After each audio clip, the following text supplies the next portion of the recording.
ఇక world news updates చూస్తే America president Donald Trump చేస్తున్న ప్రకటనలు ఉక్రెయిన్తో పాటుగా యూరోపియన్ యూనియన్కు పెద్ద తలనొప్పిగా మారాయి. తాజాగా ట్రంప్ రష్యా ఉక్రెయిన్ యుద్ధాన్ని ముగించబోతున్నామని రష్యా ప్రెసిడెంట్ పుతిన్తో భేటీ కాబోతున్నట్టుగా ప్రకటించారు.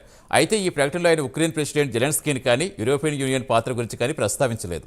దీంతో అటు జెలెన్స్కీతో పాటుగా యూరోపియన్ యూనియన్, బ్రిటన్ కూడా ట్రంప్పై మండిపడుతున్నాయి. జెలెన్స్కీని కానీ యూఎన్ కానీ సంప్రదించకుండా పుతిన్, ట్రంప్ కలిసి నిర్ణయం ఎలా తీసుకుంటారని యూరోపియన్ యూనియన్ నాయకులు ట్రంప్పై ధ్వజమెత్తుతున్నారు. సోమవారం ప్యారిస్లో అత్యవసర సమావేశం ఏర్పాటు చేసుకుని దీనిపై చర్చించుకున్నారు. వివరాలేంటో ఈ కథనంలో చూద్దాం.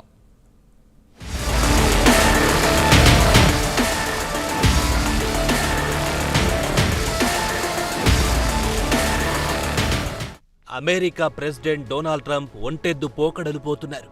ఇజ్రాయెల్ హమాస్ యుద్ధం గురించి ప్రకటించారు. గత శనివారం మధ్యాహ్నం 12 గంటల్లోగా ఇజ్రాయెల్ బందీలను బేషరతుగా విడుదల చేయాలని వార్నింగ్ ఇచ్చాడు. అయితే హమాస్ శనివారం నాడు, ఆదివారం నాడు 3 చొప్పున బందీలను విడుదల చేసింది.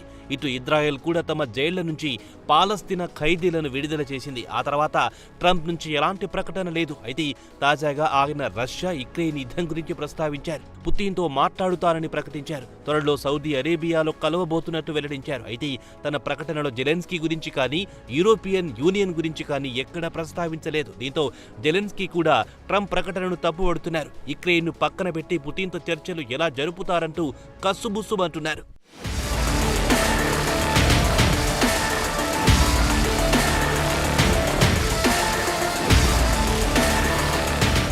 ఇక ఉక్రెయిన్కు మద్దతు తెలుపుతున్న యూరోపియన్ యూనియన్ లేదా EU నాయకులు కూడా ట్రంప్ ప్రకటనపై అభ్యంతరం వ్యక్తం చేస్తున్నాయి. సోమవారం నాడు అత్యవసరంగా పారిస్తో తదుపరి కార్యాచరణ నిర్ణయించుకోవడానికి సమావేశమయ్యారు. రష్యాతో ట్రంప్ చర్చల సందర్భంగా ఉక్రెయిన్ను పిలువకపోవడానికి తీవ్రంగా పరిగణిస్తోంది. మరి ఉక్రెయిన్ భవిష్యత్తు ఏంటి అని EU నాయకులు ఆందోళన వ్యక్తం చేస్తున్నారు. ఇదిలా ఉండగా డొనాల్డ్ ట్రంప్ ఆదివారం నాడు మీడియాతో మాట్లాడుతూ త్వరలో పుతిన్తో భేటీ కానున్నట్టు ప్రకటించారు. దీంతో యూరోప్కు చెందిన అన్ని దేశాలు రాజకీయంగా తమలో తమకు రాజకీయ అభిప్రాయ భేదాలున్న ఒక్కతారిపైకొచ్చి ముక్త కంఠంతో ఉక్రెయిన్కు తాము అండగా ఉంటామని, ఉక్రెయిన్కు భద్రత కావాలనుకుంటే తమ బడ్జెట్లో అదనపు నిధులు కేటాయిస్తామని, తమ సైనికులను ఉక్రెయిన్కు పంపుతామని యూరోపియన్ దేశాలు ముందుకొచ్చాయి.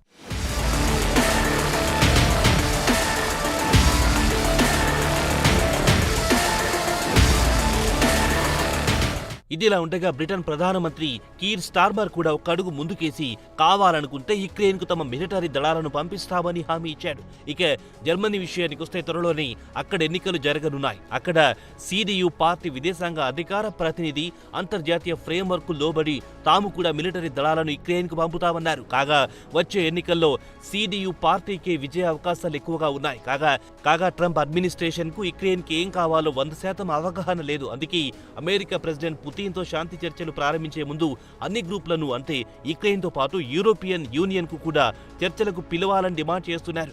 యూరోపియన్ యూనియన్ నాయకులు మాత్రం కాల్పుల ఒప్పంద చర్చల సందర్భంగా కీవ్ను కూడా పిలవాలని కోరుతున్నారు. చర్చల సందర్భంగా ఉక్రెయిన్ పిలవకుంటే ఎలాంటి నిర్ణయం తీసుకున్నా తాము ఒప్పుకునే ప్రసక్తే లేదని EU నాయకులు స్పష్టం చేస్తున్నారు.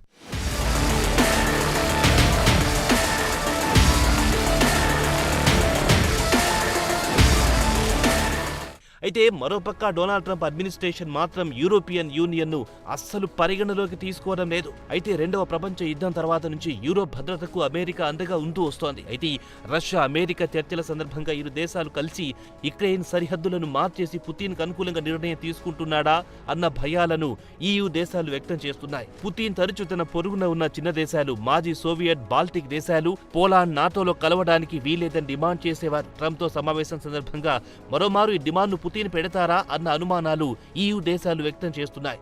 సోమవారం నాడు జరిగే EU సమావేశంలో Britain, France, Germany, Italy, Poland, Spain, Denmark సమావేశమయ్యాయి. అయితే నాటోలో మిగిలిన భాగస్వామ్య దేశాలు కూడా తదుపరి సమావేశంలో వీరితో జత కలుస్తాయి.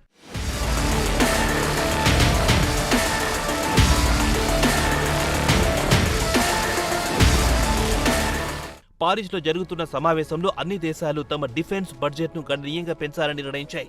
ఉదాహరణకు పోలాండ్ తన జీడీపీలో డిఫెన్స్ బడ్జెట్ను 4.47% పెంచాలని నిర్ణయించగా బ్రిటన్ విషయానికి వస్తే ఆర్థికంగా పలు ఇబ్బందులు ఎదుర్కొంటోంది. అయినా జీడీపీలో 2.5% వరకు ఖర్చు చేస్తామని హామీ ఇచ్చింది. ఇదిలా ఉండగా యుద్ధం ముగిసిన తర్వాత యుక్రెయిన్ పునర్నిర్మాణానికి నాటో దేశాలు నిర్మాణ భారాన్ని సమంగా భరిస్తాయని హామీ ఇచ్చాయి. పారిస్ సమావేశంలో ప్రధానంగా కాల్పుల విరమణ ఒప్పందం తర్వాత యుక్రెయిన్కు పెద్ద సంఖ్యలో సైనికులను పంపాలని నిర్ణయించాయి. రష్యా కాల్పుల విరమణ ఒప్పందాన్ని సరిగ్గా అమలు చేయకపోవచ్చునని EU దేశాలు అనుమానం వ్యక్తం చేస్తున్నాయి. అందుకే తమ దళాలను పంపాలని నిర్ణయించాయి. ఈ కష్టకాలంలో యుక్రెయిన్ ఒంటరి కాదని, యుక్రెయిన్ వెంట తామున్నామని సంకేతాలు ఇవ్వడానికి ఈ సమావేశం ఏర్పాటు చేశారు. మరో అంశం ఏమిటంటే అమెరికాకు కూడా యుక్రెయిన్ అండగా ఉంటామని, అలాగే మాస్కోకు కూడా ఓ హెచ్చరిక చేసినట్టవుతుంది. ఒకవేళ కాల్పుల విరమణ ఒప్పందాన్ని ఉల్లంఘిస్తే కీవ్తో కాదు ఇక యూరోపియన్ యూనియన్తో యుద్ధం చేయాల్సి వస్తుందని పుతిన్కు హెచ్చరిక చేసినట్టవుతుంది.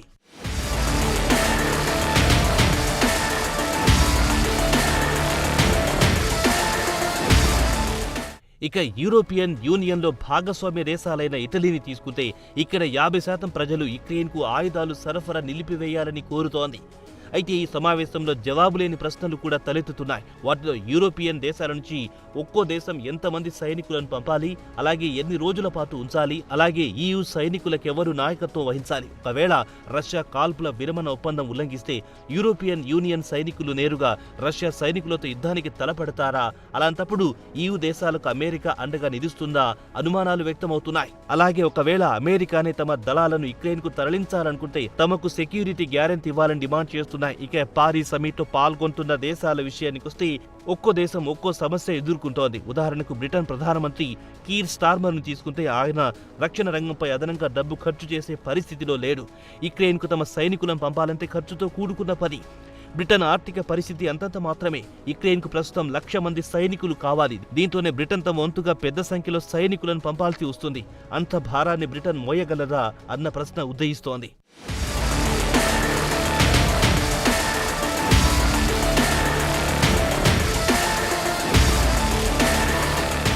పారిస్లో ఇంత పెద్ద ఎత్తున EU దేశాలు సమావేశమై నానా హంగామా చేస్తున్న డొనాల్డ్ ట్రంప్ ఈ సమావేశాన్ని సీరియస్ గా తీసుకుంటారా అనేది కూడా అనుమానమే. అయితే ఈ సమావేశం తర్వాత EU దేశాలు ఒక దూతను వాషింగ్టన్ కు పంపించి సమావేశం వివరాలు ట్రంప్ చెవిన వేస్తారన్న టాక్ కూడా వినిపిస్తోంది. అలాగే ఇటలీ ప్రధానమంత్రి జార్జియా మెలోని విషయానికొస్తే ట్రంప్ అడ్మినిస్ట్రేషన్ తో ఆమెకు సన్నిహిత సంబంధాలు ఉన్నాయి. ఆమె కూడా తన వంతు ప్రయత్నాలు చేస్తారని, అలాగే బ్రిటన్ ప్రధానమంత్రి కీర్ స్టార్మర్ కూడా త్వరలోనే వాషింగ్టన్ పర్యటనకు వెళ్లనున్నారు. ఈ సందర్భంగా ఆయన యూరోపియన్ యూనియన్ కు అమెరికాకు మధ్య ఉన్న గ్యాప్ ను తగ్గించడానికి ప్రయత్నిస్తారని టాక్ కూడా వినిపిస్తోంది. అయితే ఈ సమావేశంలో బ్రిటన్ కు కలిసొచ్చే అంశం ఏమిటంటే బ్రిటన్ కు యూరోపియన్ యూనియన్ కు బ్రెగ్జిట్ తర్వాత సంబంధాలు పూర్తిగా విడిశాయి.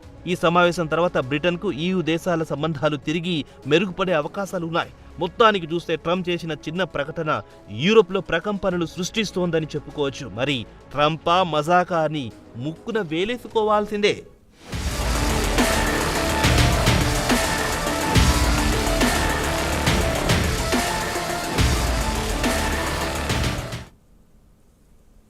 ఇవి నేషనల్ వరల్డ్